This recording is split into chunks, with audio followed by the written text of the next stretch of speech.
Hey everyone, welcome back to 996 The Howl. Over the weekend, in case you missed it, Victor Soderstrom, drafted 11th overall in 2019, 5 years ago by the Coyotes, has signed for 2 years in Sweden.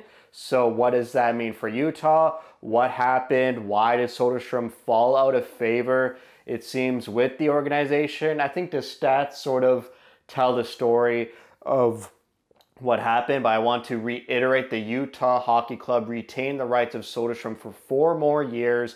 His rights expire January 1st, 2028. So even though that Soderstrom's still in Europe, Utah owns his NHL rights. He can't freely, willy-nilly sign with any other NHL club. Utah has to trade him if Soderstrom wants a change of scenery.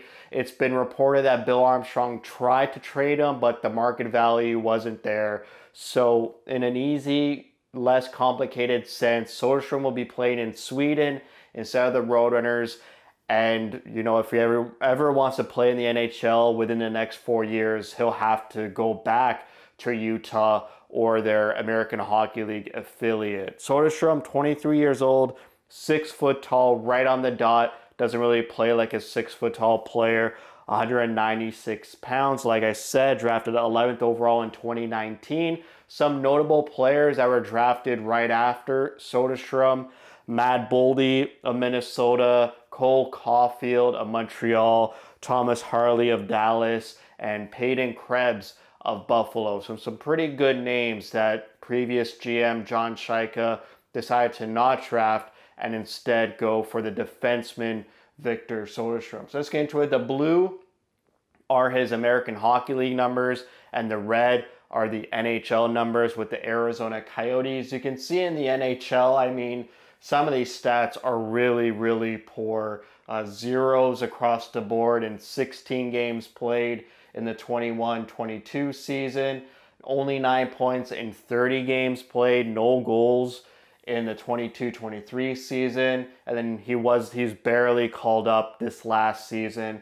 So I think the organization decided last season, hey, instead of yo-yoing him between AHL and NHL, let's just leave him with the Tucson Roadrunners for a full season. He played 62 games played, and let's see what happens. It was a pretty good idea to start. He had 8 goals in his first 38 games played last season, and then as you can tell, he had a total of 9. So he had 1 goal in his last 24 games played last season. There's just something off with Soderstrom. He doesn't really excel at any particular aspect in the game. He's not a physical guy. He's not a power play #1 offensive specialist. Sure, more of his game leans on the offensive side, but he would never, quarterback a power play in the NHL, especially not a PP1.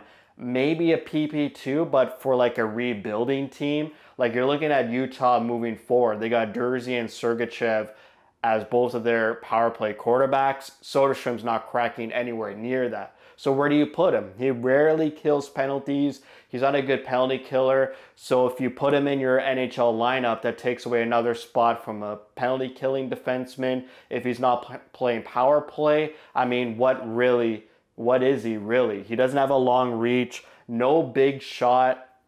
He's not like a fast speedster. The best thing I can say about him is he's cerebral. He's got a pretty good hockey IQ, but just something's missing. I don't know if it's his effort level or just his desire to work harder to unlock that extra gear to be a mainstay NHL defenseman. A lot of people through the Coyotes and Utah organization have surpassed him. Guys in the past like Moser surpassed him. Soderstrom's a first-round pick, and a guy like Moser, drafted in the second round, just immediately surpassed him and started playing consistent NHL games and was an NHL regular right out the gate of being drafted. Kesselring plays more in the NHL than Soderstrom, and Kesselring's like an afterthought. He was drafted late by the Edmonton Oilers. Kolyachonok, another second-round pick by the Florida Panthers. It seems like the organization trusts to play Kolyachonok over Soderstrom. And now in the present day, guys like Duda, Maverick Lamoureux, and Maximilian Zuber have already surpassed Soderstrom. So he's been falling out of favor. I could read the tea leaves that the organization doesn't really trust him. They don't know how he fits into the organization. He's not that typical Bill Armstrong, hard to play against, clear the front of the crease, sort of stands up for his teammates in a fight like Lamoureux did in the rookie face-off. So he's kind of in no man's land. Hopefully he finds his game in Sweden, and the best possible scenario is he plays well enough in Sweden. Maybe they bring him back to Tucson, maybe not. Maybe he plays well enough where they could finally trade him. Maybe he increases his trade value over in Sweden and they could recoup some assets for Soderstrom, maybe a third-round pick. I think that's the ceiling right now for Soderstrom. Not right now, but if Soderstrom plays well enough, I think they could maybe get a second-round pick. Soderstrom would have to light up the lamp in Sweden, get brought back to North America, and continue to light it up whatever league he plays in. But it's an unfortunate end to a first-round pick. Sort of, it is a miss by the previous regime. It would have been nice if we had some of those other players, like I mentioned, in the organization. But a bit unfortunate. But it's not like he did a lot on the ice to make a case that they should have just continued to play him. If anything, this sucks for the Roadrunners because they were looking at a defensive core of Zuber, Soderstrom, Lamoureux, and Duda. Like, that's a really good top four. And you have veteran guys like Bertuzzo and Connaughton who might fill up some spots down there. That would have been an elite defensive core in the American Hockey League. So it's unfortunate he moves to Sweden and we really don't get to see that in Tucson. So that's it for me.